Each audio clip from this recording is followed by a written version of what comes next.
Okay. What's your computer? It's all right. Leaning It's still back. there. Good.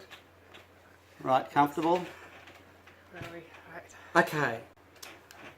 So I'm just here today. We've got a special visitor on farm. Tamzin's here all the way from England, actually Jersey. Isn't that good of her to travel so far? Actually, I think she might have travelled a few years ago now.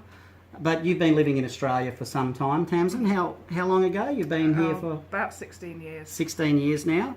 And you're loving the climate here in Queensland, you were explaining to me. Yeah, not so much now.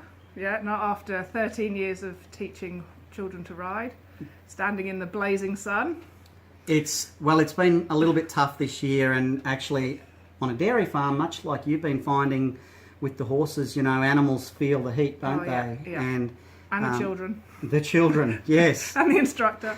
The instructor got rocks in the head for doing what she does some days probably. But what we're finding, and I've been working with Australian Farmers for Climate Action, and really excited to be a founding farmer in that organisation. We've only been going for 3 years, and a lot of farmers Australia-wide are acknowledging that, yes, climate change is very real, it's happening, it's impacting on the way we run our business.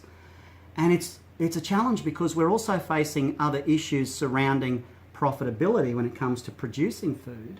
So we're facing multiple challenges at the same time. But one of the things that I'm really excited that you're working on, and we've only been connected for a couple of weeks now, but you're actually looking into not being a farmer yourself, although almost a farmer, got horses on a bit of land, but you're looking at the value, the importance of regenerative agriculture, and you've founded a group called the Farming Revolution. Yep.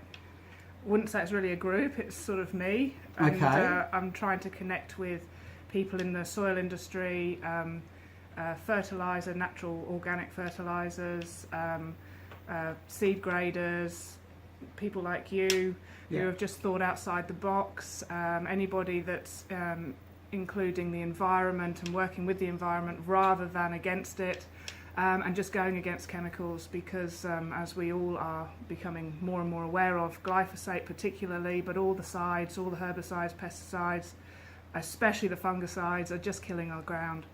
And if we don't have good soil, we don't have good food, we don't have good health, and it just has a knock-on effect. And of course now we've got global warming happening, and we can do something about this, but we have to work as a group, a collective group that includes consumers and farmers to really, really make this happen. And it has to happen quickly. We can't muck around anymore. We've been waiting too long for our politicians to do anything about it. Yeah. So 2018, it's got to happen this year. I find it fascinating the angle that you're moving with this, because you're, in a way, trying to connect farmers with the consequences of their actions and the flow-on impact we're having on planet Earth. Sadly, for too long, farmers have been sheltered from the cold hard truths of the way we've operated and the management techniques that we've implemented. We've been sold a bit of a lie. We've been told that these are the best things to do for profitability's sake, but the negative impact on our soils and our waterways, on our atmospheres, it's frightening. Yeah. The other thing that I think is so relevant, you were just talking about, it's got to be a joint effort and the role that consumers play. And I've been talking a lot for some time now about trying to reconnect the city with the country and get us on the same team. Farmers need the help of consumers to drive any of this change. We'd love for the government to do what's right and fast track things, but we can put pressure on them by the way we do things at an individual level. And that comes right back to consumers in the kind of food they want to purchase. Yeah. The money they're prepared to spend on real food, the appropriate amount of money, not be misled by multinational supermarkets who are driving cheap and down as the solution to your financial woes. Yeah, it's all about quality, not quantity, and that goes all the way across the board. When we consume, we're consuming far too much meat. We need to eat meat. We're omnivores, we're not herbivores, we're not solely carnivores. Sorry to my beef producing buddies, but no, you just produce quality. You're going to get more. It's about balance. We Yeah. have allowed things to get a bit out of balance. We don't want that much, but we will pay for quality. So if you're raising a steer over X amount of months, let it go a little bit longer. Get more weight. Forget the feeding lots. Those sorts of things, because we just want the health of the animal, because it has a knock-on effect to us. If we're not eating a healthy animal, we're going to become not healthy ourselves. And yeah. feeding them grain and stuff that's been sprayed with glyphosate, and it just backtracks all the way. And just to explain that a little bit, and again, Tamzin had really only put me onto this, so I was not aware of the scale of the problem with the use of glyphosate until last week. And it is effectively like covering your ground with an antibiotic that's killing all the microbial activity. So this is just really dumbing it down to my level, because I don't have scientific background, but it's like we are killing the plant's ability to serve a medicinal purpose in our life. So, I've been banging on for a while now about the fact that real food is our medicine, and I genuinely believe that. The problem is there is food and there's food. So we have the heavily processed, completely destroyed food-like substances, and then we have food that has been excessively exposed to chemicals, and then we have food that's pretty well organic, that's free of chemical use. Now that stuff's hard to find. There's not a lot of that food around yet.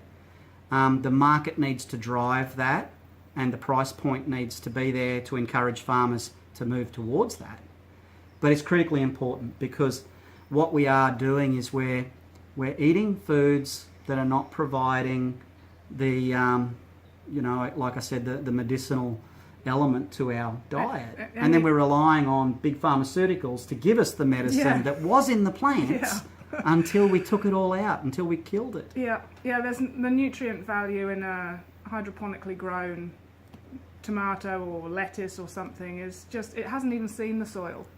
The soil is full of the micronutrients, and we're not putting it into our mouths. We're not taking up anything that's in the soil. And if it is grown in the soil, if it's been laced with chemicals, the soil's barren. There's nothing living. Yeah. So that's negatively over time impacting on yields. So then we've got to pump more chemical into the system to prop up yields artificially. Yeah. The key connection of farmers actually being pushed for yield, what we're doing is we're being paid on volume. We're being paid, rewarded on quantity rather than quality, which means that we've lost the focus on the nutrient content of the food we're producing. Yeah. And this is now having a massive negative impact on our human health. Yeah. And I know, Tamzin, and you and I were both discussing different challenges we've had in our life, and so many people do today, whether that's physical or mental health issues. And a lot of it is to do with the food that we're eating. We're just not getting maximum nutrient content like we used to.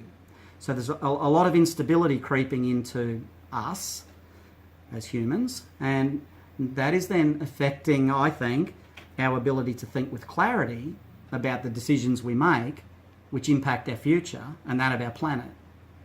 So we're seeing a lot of bad decisions being made at different levels of society when it comes to production of food and sustainability. And educating our children. I mean, how many schools have got veggie gardens?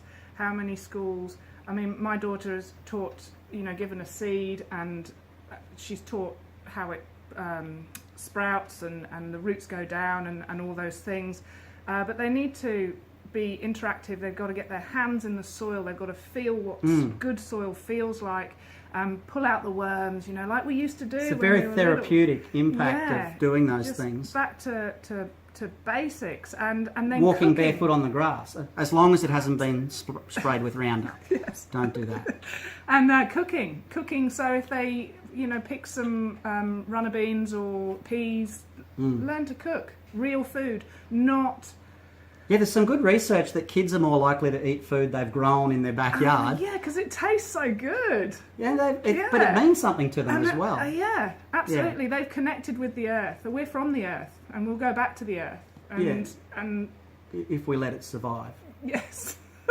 Yeah, if it's still around. We might go 50 down in years. flames with it, unfortunately.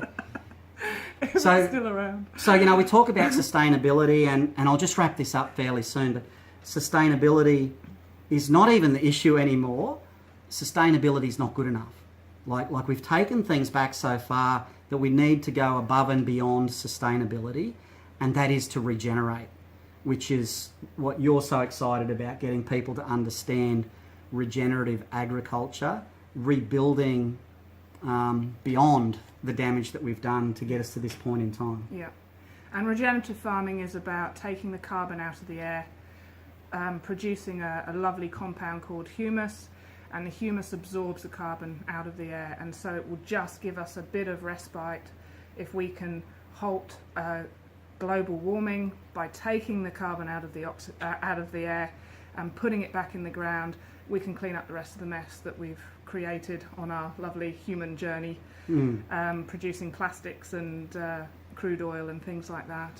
Yes, we've just, every part of our life, we've become so reliant on fossil fuels and chemical use. And I think that for me, one of the things that I'm learning very quickly is the potential impact that farmers can have on saving planet Earth.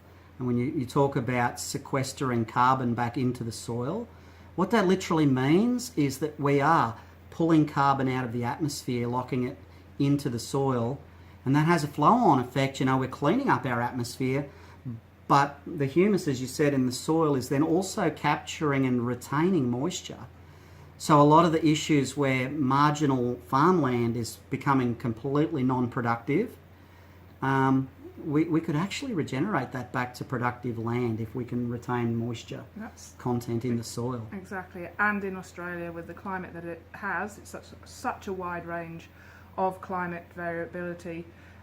Regenerative farmers are doing it from the Northern Territory all the way through Queensland, Victoria, South Australia, WA. They're doing it. They're doing it right now.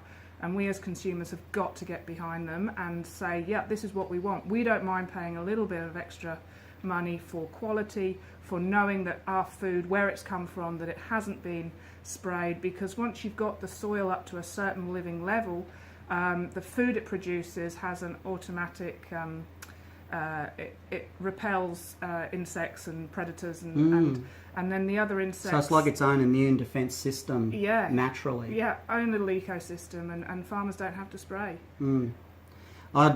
As a farmer, I would love to find out ways, to move towards that way of being able to operate on a daily basis. That'd be incredible. So anyway, I'm just going to say goodbye to you guys for now. And I don't know, I just having caught up with Tamzin today, I think we're actually on a similar level of crazy. So I've already told her that we need to work together on this one. And she'll go away and think about that and might disagree at some point. But no, I'm totally with you, Greg. Cool. All good. we'll see. We'll see if we can make some things happen and fast track what has to happen for everybody's sake. So, hey, thanks for coming to the farm today for the visit. Yeah, no, thanks for showing me around. It's good. It's cool.